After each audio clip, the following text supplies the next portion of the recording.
Hi, everybody. Today is a 1,158 days since Richard vanished from the barracks there at Fort Bliss in El Paso, Texas. I hope I have that right. I'll check it in a few days to make sure that I have all the days right because we're, way over 3 years and um, everyday breaking news, so much going on. So much going on every day that we don't have a huge staff. I say that all the time because the huge staffs of our generals, of those that are in authority, they're up to no good. They're absolutely up to no good. And they should have been doing this, right? Representative Torres, we have added her to our letters because she needs to know what she advocated for up in Quantico and what they're doing. And these staffs, these huge staffs, millions of dollars, millions that turn into billions, that turn into trillions. And, what are they doing? Right? That they will tell a family that they have to be the lead investigator, that we have to be the lead investigator, otherwise they can't do anything. That's how crazy this is, and so we don't have the staff. We have Team Find Richard Halliday, which is growing every day, of busy workers, uh, talented workers, um, giving back to society, and I keep them updated every day uh, with what's going on with Richard's case. And we have what 191 signatures now on the petition supporting this. We know who he is, but we've kept his name silent to protect him because that the FBI informants out there, the ones that are in very big trouble, the ones that are up to no good, the ones that are more concerned with their sex cult and their weapons trafficking and their selling illegal drugs to our volunteer sons and daughters and, creating a real big mess and, you know, not supporting whistleblowers, that's for sure, because they're a criminal cabal. What they do with the harassing, with months and months of harassing, threats, um, they even throw money at it, and we've have an open records request for the monies, and we have calculated the monies that have spent, and we would like to corroborate what we have, and it's millions of dollars, y'all, millions of dollars because of the lawyers that are involved in this. One particular lawyer that soon it's all going to come out, and the connections with even Angela Kucherga, up to no good, Bob Moore with Media Matters, KTEP, and they're publicly funded, which makes this really shocking that they would become political attack dogs, but that's exactly what happened. Because don't tell me that uh, a award-winning journalist did not do a simple background check on Leilani Hart and David Pochet. Of course, they absolutely knew that they had records that Leilani Hart is a convicted criminal and 100% disabled veteran, and so uh, no forensics. Not only did she not tell her audience in the article that was a retaliatory story against a key witness in Richard's case that obstructed justice, right? Because of all the following events, the ramifications of that story. The media has a lot of power and they know it. And this right here was a maneuver to obstruct justice, to tamper with a witness, to intimidate a witness, to intimidate a whistleblower, to tamper with a whistleblower, to deny due process. Absolutely. That's what this was. And the connections in it all is, you know, it's almost like, okay, now I understand. Now I understand how this criminal cabal has its grip on our media, right? And why they can get away with what they get away with because they spin the narrative all the time and harass and intimidate any whistleblower or witnesses that might come out and expose their criminal activities. And so that is really, really big news because we are very close to receiving all of the warrants in Richard's case. And those probable cause warrant, the probable cause arguments that proceeded with the warrants. There are many of them, y'all. Many. So what does that tell you? That this is huge criminal activity, and then I think that they opened that can of worms. Richard screwed it open a little bit, and when they were doing the warrants, the probable causes, it really opened up, and it's pretty wormy. It's pretty slimy. It's pretty criminal. Absolutely. So so they spent millions of dollars to cover it up. And one of the things that has been revealed now is what did they use to lay down the foundation of the cover up? Well, they used a smear campaign against Richard, right? If they could just smear him, if they could just change the narrative, then everybody would be like, okay, another one bites the dust. Oh, well, let's look the other way, right? But what they were saying, how they were smearing him, was so insane because we know him, right? We know him.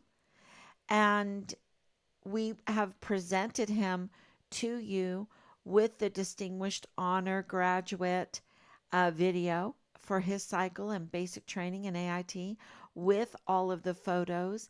That's why we did that, because we wanted you to get to know who Richard is. The true Richard, the real Richard. We put forth the pictures of him in Korea, family pictures in Ireland.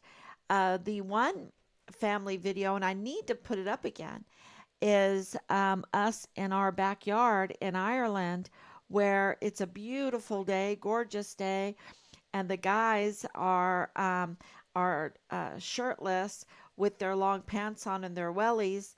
And I'm spraying them with a hose, and then they got the hose and they were spraying me. And Rob was, getting the grill together and working outside on our beautiful property there. Um, it's just to get to know us as a family. That's why we put it up there. But guess what?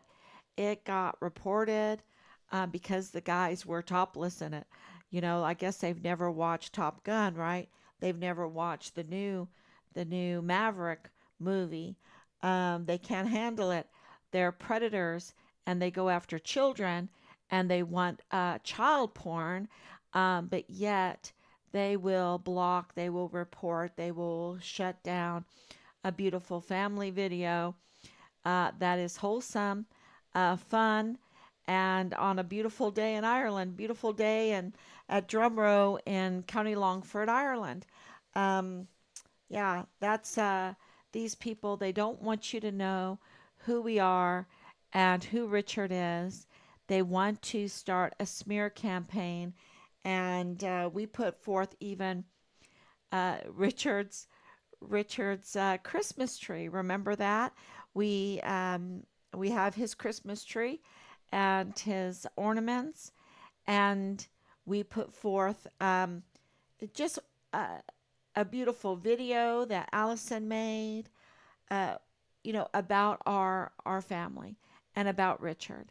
And one of the things that they did to retaliate against him, because now everyone that has been watching lately understands that Richard, Christian, a Christian, um, wanted to go into law enforcement.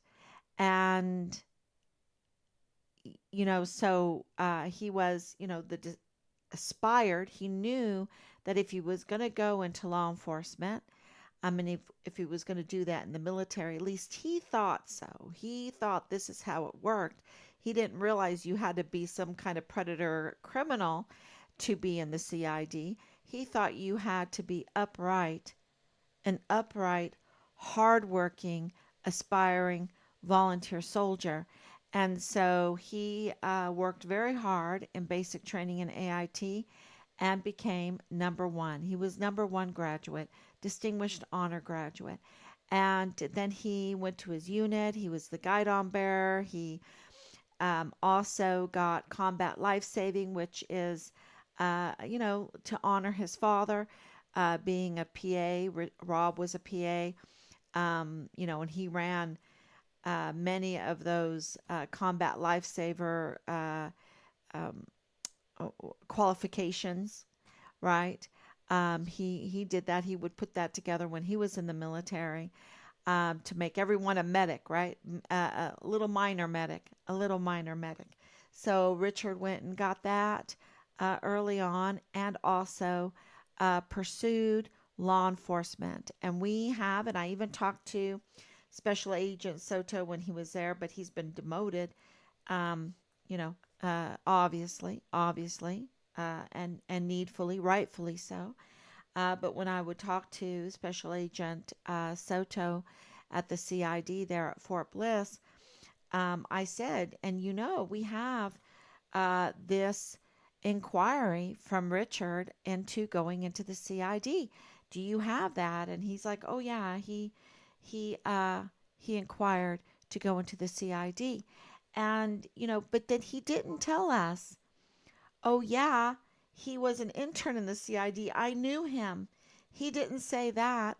And absolutely, Richard through Park University. And you don't have to have all of these like senior qualifications or how many years. If you go to Park University, and I probably took that screenshot, I'll take another one.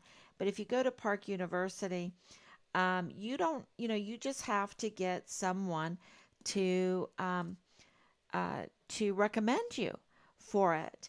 And so it seems like Ann Ogle, Thomas Kane, those were his professors for criminology, sociology, psychology, would recommend him for the CID internship when he came back from his 10-month deployment in Qatar. And so that is when things really started, and he became a whistleblower. He saw something and he decided to say something.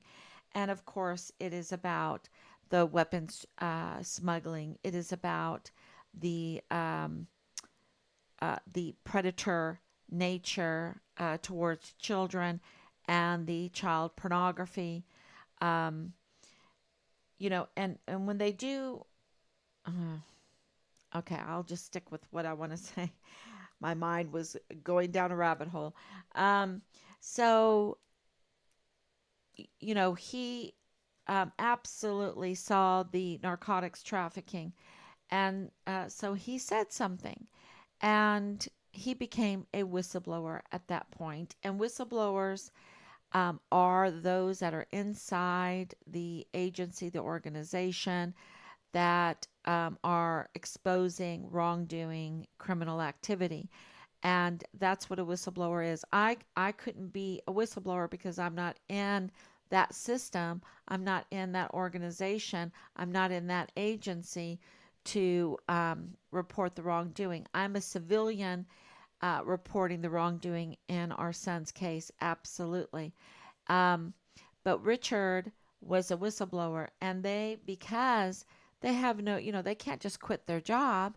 They have to they have rights then, protection, whistleblower protections that they need to get that are crucial to protect their lives.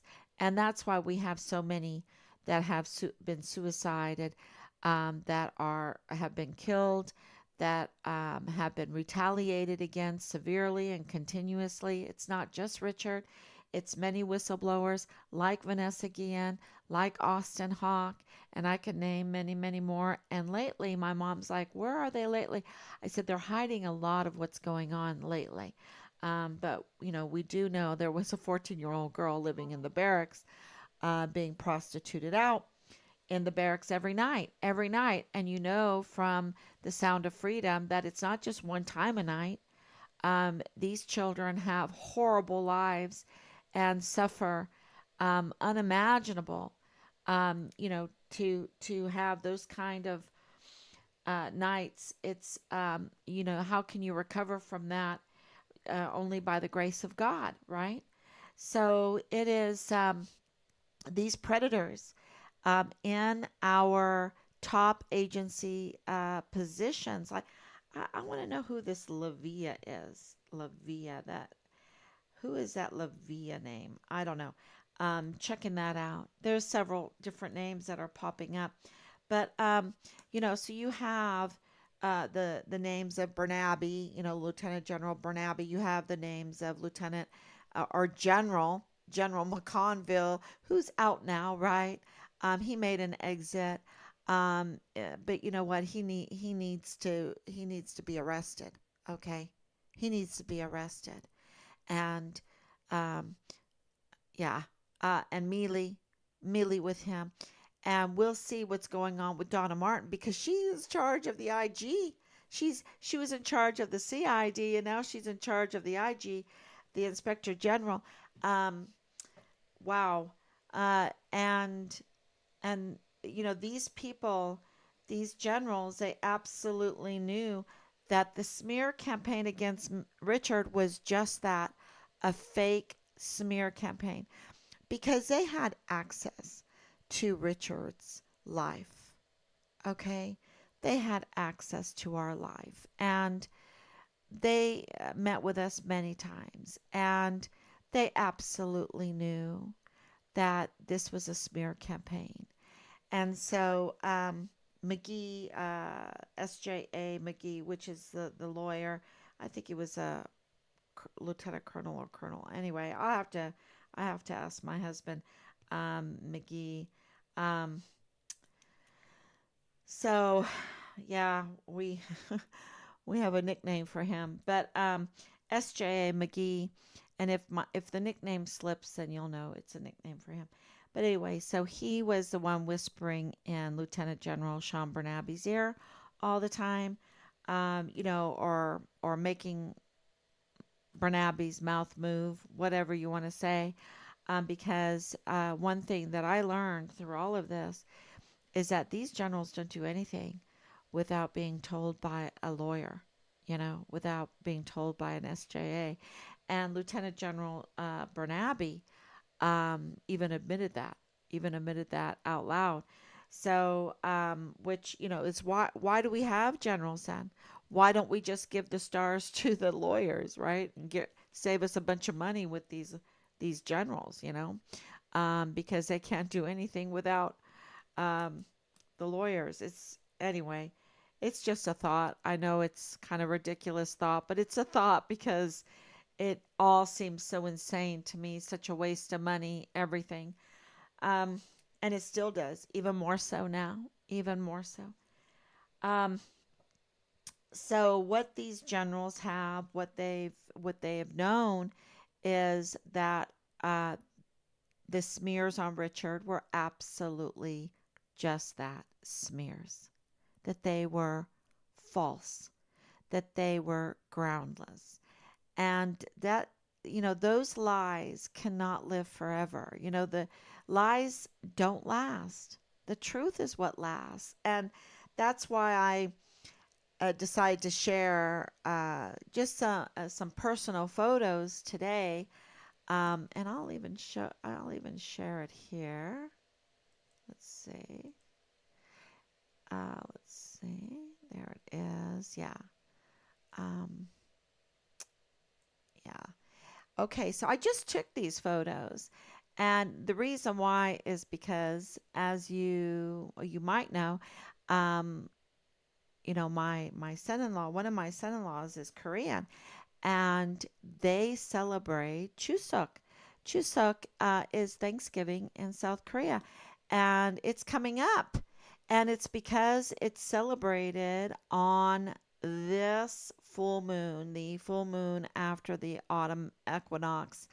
And I have this farming history um, where I have sat in many of combines harvesting wheat and sorghum, mainly wheat and sorghum. Uh, and it's wheat is really, I love it. I love to harvest wheat. And once the grain is a certain humidity, you have to harvest it. Okay? It's really, really important. And people might not know this, but the moonlight rots things. It's a cold light. It is not from the sun. It is a totally different light, and it is putrefying. Oh, I hate that word. Putrefying, which means it rots things, right? It rots. Um, and so, the good thing about harvesting on a full moon, and this is like a bonus, but I want to tell you why this is so important to think about these things when you're dealing with a case like Richard's. Okay, why it's so important to think about these simple things that are so true. And it is so true that the moon will rot a piece of meat if you put it out in the moonlight. Okay? Whereas if you put that same meat in a hot sun, it'll dry it out. It'll preserve it. It is preserving. So it's very, very different kind of light. And why do they harvest on a full moon? Well, especially if you are a grain farmer and once you reach that humidity level in your grain, you've got to harvest it and there's no stopping it. And you don't say, oh, it's 5 o'clock now. I got to go home. I'll just turn off the combine and, we'll put some covers over the trucks. No, you have got to harvest that grain all night long and into the next day if that's what it takes. It depends how much land you have and how many combines you have um, in order to get all of that grain ASAP. And if you have a full moon on that night with that light, it's a very good thing because you can see where you're going. Of course, these big combines have um, these big lights on them now. And so that's why it's not as a big of deal for us now. But you'll see a lot of these harvest festivals and also Thanksgivings on, celebrating at this time of year, the perfect time to harvest. And it's just, it, it's just something, I'm a homeschool mom. So I like to share that with even my grandchildren. And so here, I took these tonight. I said, look, isn't that a fascinating, unbelievable picture of this beautiful moon? And I got it even closer. Um, just unbelievable. It's a waxing moon. So, the energy of the moon just waxes it to a full moon. And then it wanes down to the new moon, and then it waxes up to the full moon. And it's 29 and a half days every every time it phases. um, waxes and wanes, it's 29 and a half days. It is a truth. It is a sure thing.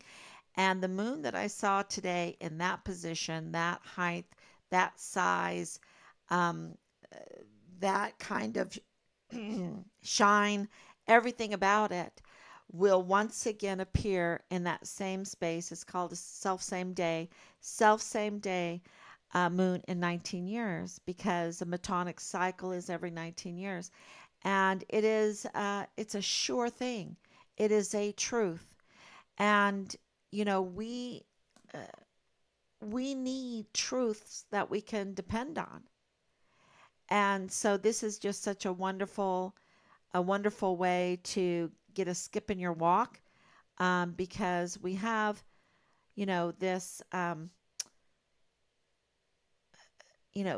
fake smeary narrative that, even is saying, oh, you might be pagan if you look at the moon or whatever, and you do the maypole and that. And I'm like, wait a minute. God made the sun and the moon and the stars, and he said it is very good. It is very good. And it's very good. Why? Because it's so dependable. They are on a cycle.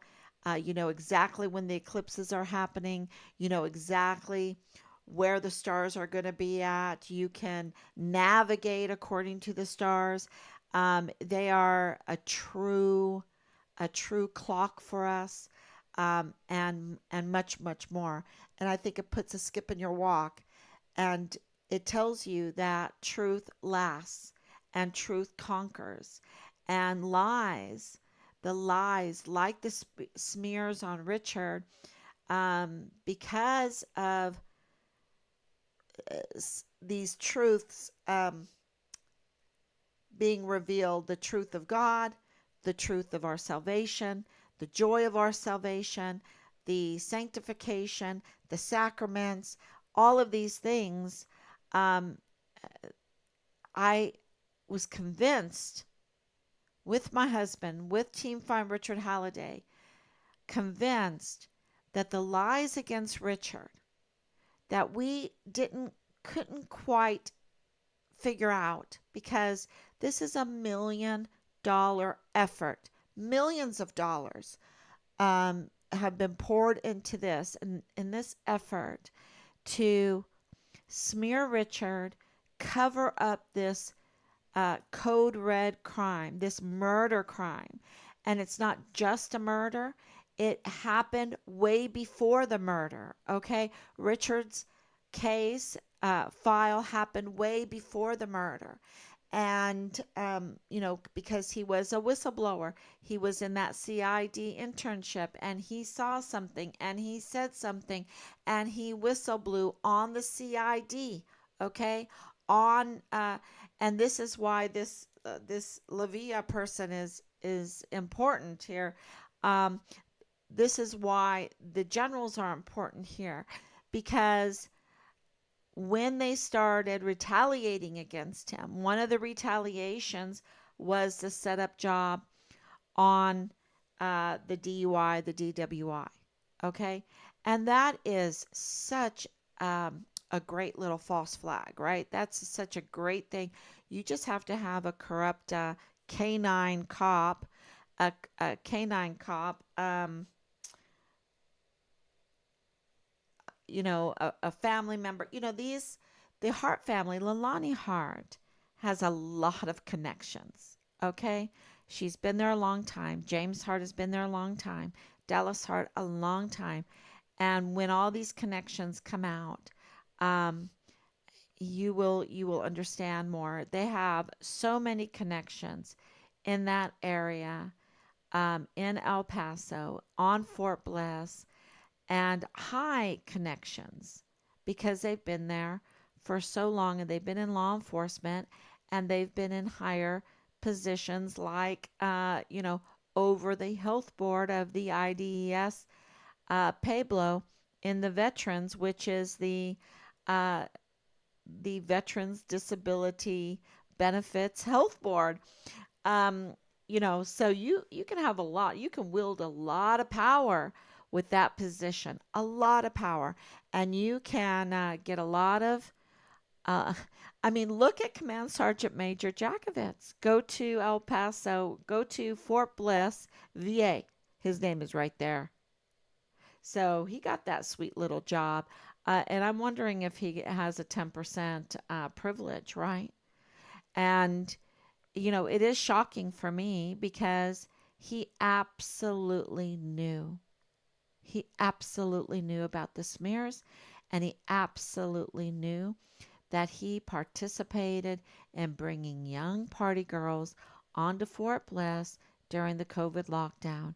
He absolutely knew. And one of the things that he also said to us when we were there to Team 5 Richard Halliday, he said he didn't even know he had a missing soldier, okay, on his rolls. He didn't know. He didn't know.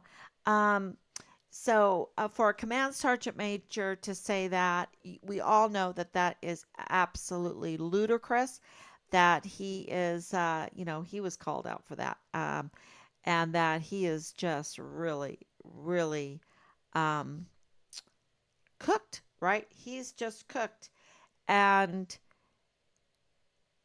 and and that means that he participated in the smear campaign, in the cover up of the murder of a whistleblower that was retaliated against continuously and severely. Like he didn't even care. He didn't even care who Halliday was, even in the wake of Vanessa Guillen and Austin Hawk and Caleb Smither and Enrique Roman Martinez and Lavina Johnson years before.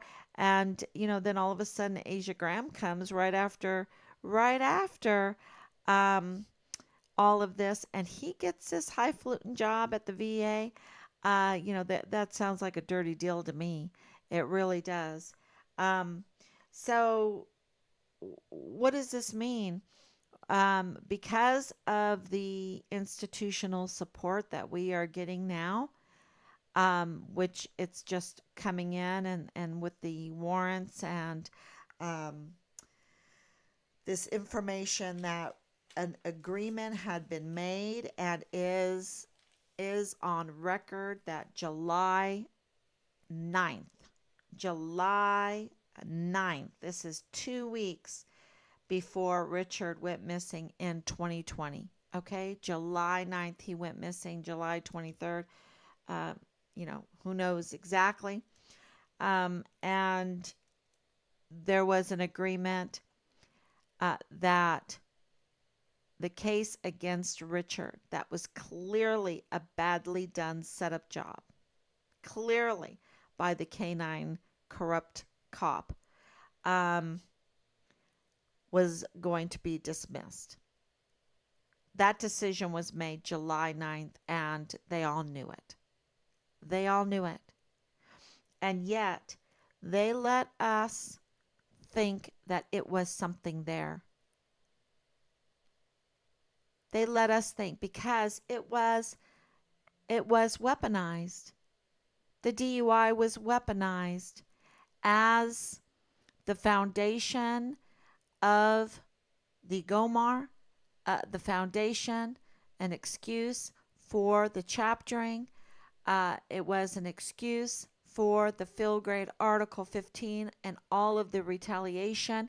And instead of calling it retaliation, they were using it to smear Richard to say, "Oh, see how bad this soldier is." Right? Never a mention that he was a distinguished honor graduate for his cycle and basic training and AIT, that he was a guidon bearer, that he was combat lifesaver, that he was a whistleblower. Never a mention of any of that. No, what they mentioned was the DUI. The DUI that had been dismissed. The agreement was made. Now, it finalized on September, I think 21st. I wrote it down. Make sure. I think it was September 21st.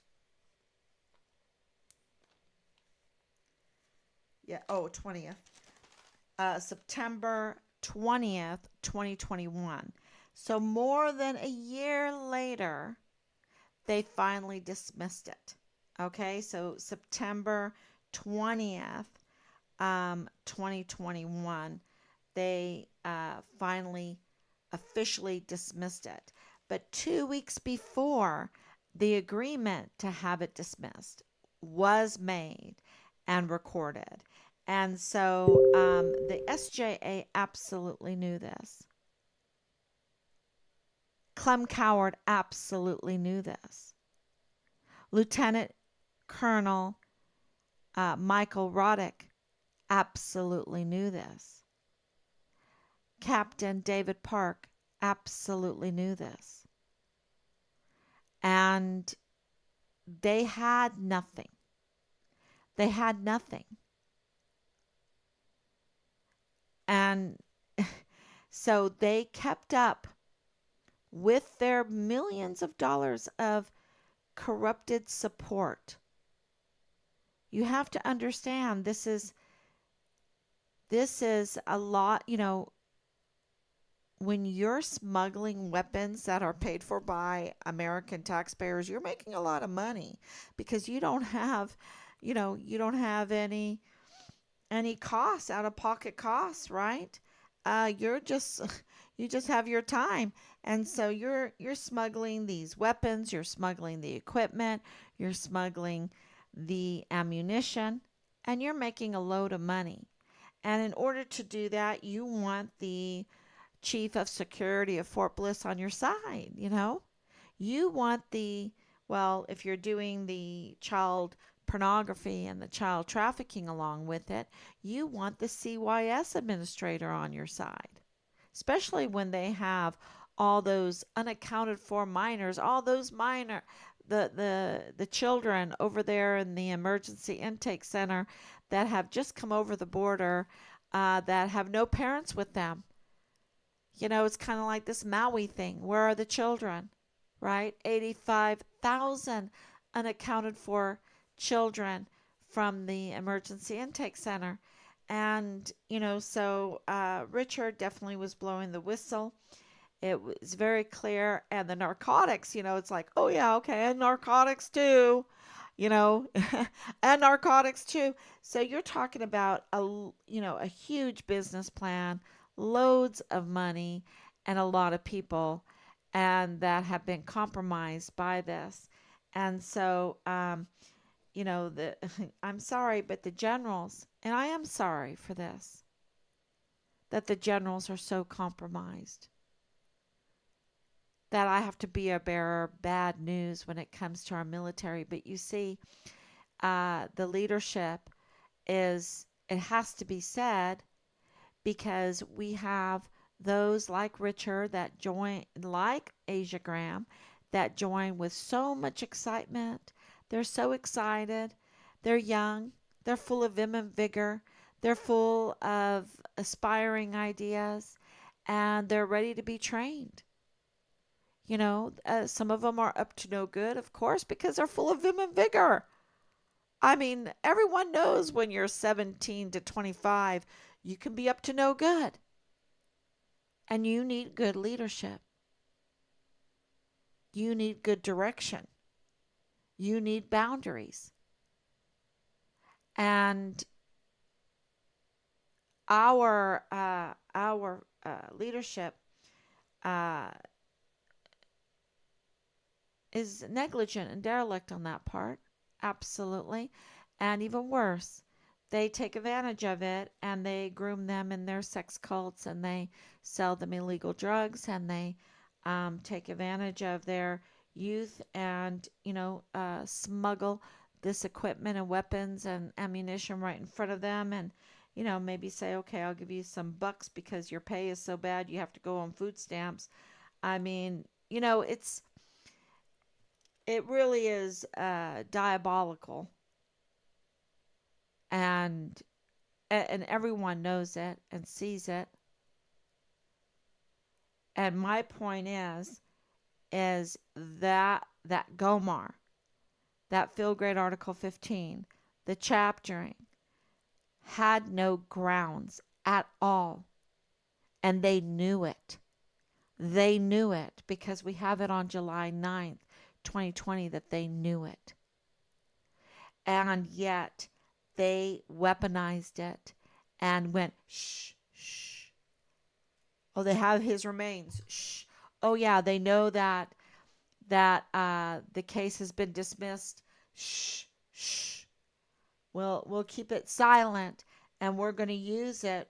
We'll delay the agreement, and we'll use it to weaponize against the family looking for their missing son. We'll use it to weaponize against this whistleblower soldier that has been retaliated severely and murdered in code red, murdered in code red, with the full green light of the chain of command.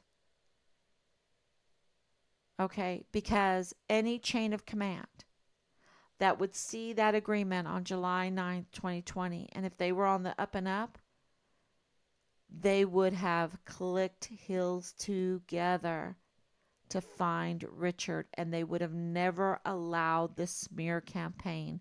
They would have been singing Richard's praises to get people to look for him.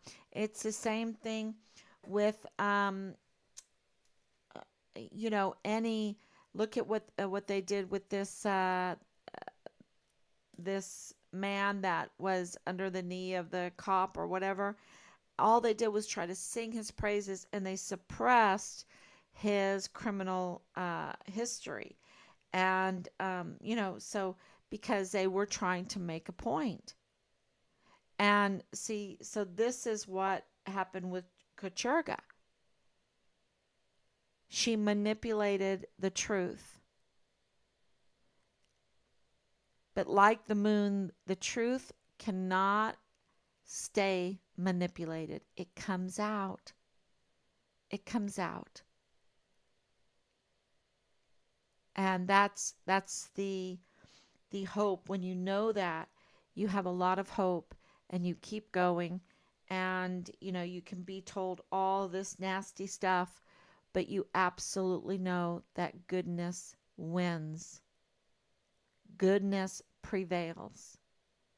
Truth prevails. Justice prevails. And you might not understand it all. Of course, I don't understand it all, but I have. That's what faith is all about: is knowing that it will prevail. And I absolutely think that this was a huge victory, this July 9th, 2020 date, because it exposes the highest ranking officers and servants, you know, and servants in this whole case, that knows what's going on, that went along with the smears. And do we have corroborating circumstantial evidence?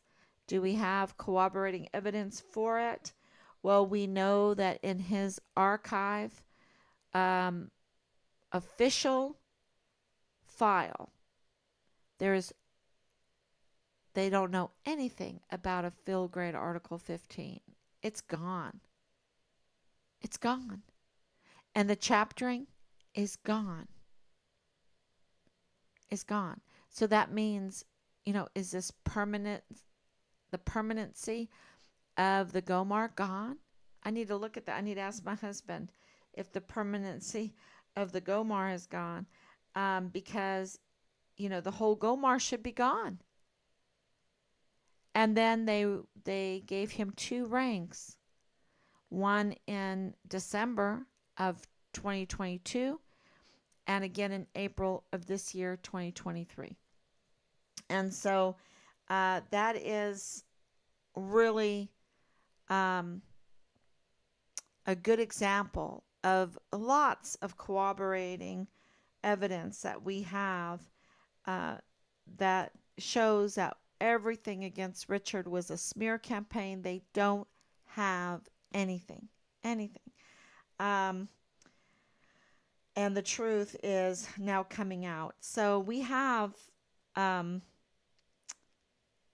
the photo of, we 2 days ago, Team Farm Richard Halliday spoke with, communicated with Interpol, which is a difficult thing to do. And we really, really are celebrating that because they absolutely have registered now as the Hart family being the suspects in this case with others also, and that uh, it is um, a high probability that we suspect that Dallas Hart's face was made, put into a composite image of Richard to mock the Interpol, to mock this case, to mock Interpol. And why did they do that? Because they already had Richard's remains. They already knew where he was and what happened to him. And that is our stand on all of this. And now we have several, that are just people that are in big trouble because they participated with the smear, they participated with the harassment with Richard, they participated with the smear of Team Farm Richard Halliday and the harassment of Team Farm Richard Halliday and the threats of Team Farm Richard Halliday. And now the truth is coming out and they're in trouble. They're in big trouble. So when you see the attacks on Team Farm Richard Halliday escalate, you know that we're getting closer. We're getting closer. It's like the demon wolf howling at the moon. Moon, how dare you? How dare you? Be so full of truth, right? And it's just it's so obvious that they're going to be howling to keep the truth from coming out. And that is that's my opinion on the whole thing. And so that tells you that we're getting very, very close. And I think we're, yeah, I hate to put a timer on it, but we're getting very, very close to the whole thing. Okay, thank you so much, Anicia, for coming out again, especially on a Saturday night. Prayers for justice. And Danielle, thank you so much for your prayers and everything that you do. So I just uh, want to make one more pleading gesture, and that is for this soldier, this active duty soldier that has put in an inquiry for a congressional with Veronica Escobar and copied Senator Ted Cruz on that.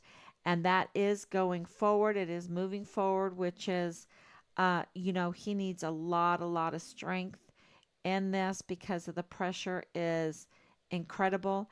And so we have a petition to just a little gesture um, that I think is very, very powerful, a very powerful gesture that we can make. And I'm hoping that you have signed it.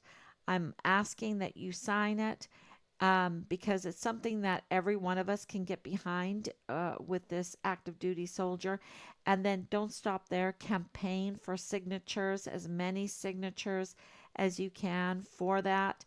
The more signatures, the better when it comes to Veronica Escobar, when it comes to Senator Cruz, because they move on public opinion. They move on social scrutiny. That's how they are driven to do their job. And so this is also will give a lot of protection. The more well known that he is, um, the more protection that he will have. And so I'm hoping that he will give an okay for his name to be released. But until then, pray for him and sign that petition and also campaign for signatures for that petition because not only are our children depending on that congressional inquiry to restrain all the evil that's going on, with the 14-year-old girl living in the barracks, being prostituted out, but also the JAG being so bold and brazen that they don't really care when a soldier comes and reports fraud, waste, and abuse. They don't do anything about it. They're not responsive, and we have a a bar complaint in because of that. In to one of these JAG officers because of that being not responsive to reports of, obstruction of justice and, the missing, disappeared, presumed murdered, a lot of questions about the murder, a lot of circumstantial evidence about the murder, the van, the plane, the Van Buren house, the Red Rio Range, the Area 244, another Area 88, into Kilometer 70, Kilometer 29. I mean, we have lots of information that needs to be sorted, and they need to sort this information. So we're bringing them the leads, we're bringing them the information. They need to sort it, and this congressional will go a long way to help us do that, because the JAG will also then be driven to do their duty. And of course, the rest of the congressional inquiry, I believe there might be one other thing in there, but it's about Richard's case. And so we're very, very grateful. And so please sign it if you haven't yet, and campaign for others to sign it. Okay, everyone, good night. Thank you so much. God bless you. And I will be back